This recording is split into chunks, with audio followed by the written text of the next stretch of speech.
¿Cuál es la única iglesia de Cristo según la historia y la Biblia? ¿Y por qué? 1. Históricamente.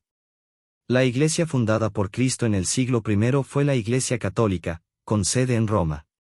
Esto está documentado por los padres de la Iglesia y la sucesión apostólica. El protestantismo nació en el siglo XVI con Martín Lutero 1517, es decir, más de 1500 años después de Cristo. Si Cristo prometió una sola iglesia que no desaparecería jamás, Mateo 16:18, entonces esa iglesia ya existía desde el siglo I y nunca se extinguió.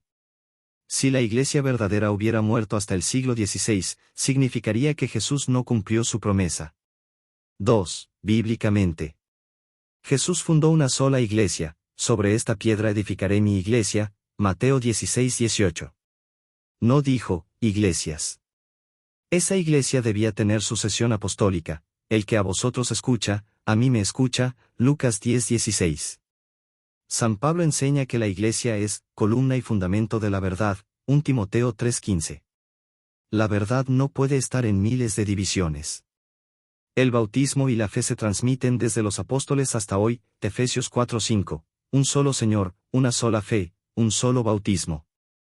Y faltan más factores bíblicos, como las indicaciones de cómo debe ser la iglesia, santa ejemplo, y con valor, pero allí todas las iglesias están en igualdad. ¿Qué iglesia es perfecta, como la Biblia lo pide? ¿O qué iglesia tiene puros santos? Con una me doy, pero en todas hay pecado, envidias y divisiones. Esta última se aplica solo a los protestantes. La iglesia de Cristo no se puede dividir, y ellos hasta se bautizan 2 veces o más.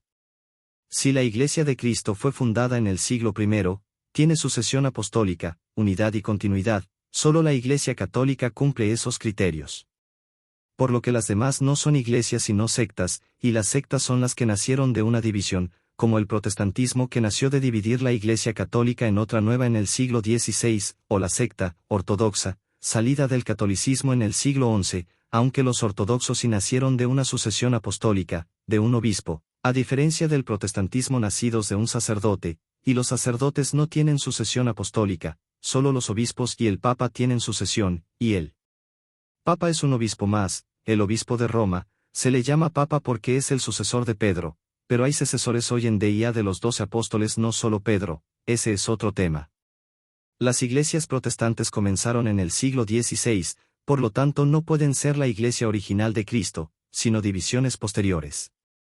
Las cuales siguen dividiéndose día a día. Si a N. Fiel no le gusta lo que el pastor predica, dice que Dios le habló, que esa no era la verdad, sino la que él enseñaría en su nueva iglesia, y de esa nueva iglesia, otro fiel no le gusta, dirá que Dios le dijo que esa no era la verdad, que cree su propia iglesia, pero bajo ese fundamento, cuando veremos a la verdadera iglesia, si cada día nacen nuevas, y todos dicen ser la verdadera, es fácil, Jesús prometió unidad, y los protestantes son división de las divisiones. En el mundo hay 600 iglesias protestantes para 680 millones de personas, y católicos hay 1.400 millones de católicos para una sola iglesia. ¿Qué diferencia? Porque ellos mismos se dicen estar equivocados. Por ejemplo, hay unicitarios, trinitarios, del Espíritu, del Hijo o del Padre, de cruces sin Cristo, otros ni cruces. Es un mundo de creencias, y parece chiste, pero al día son más las nuevas iglesias protestantes, con su propia fe, su doctrina, que gente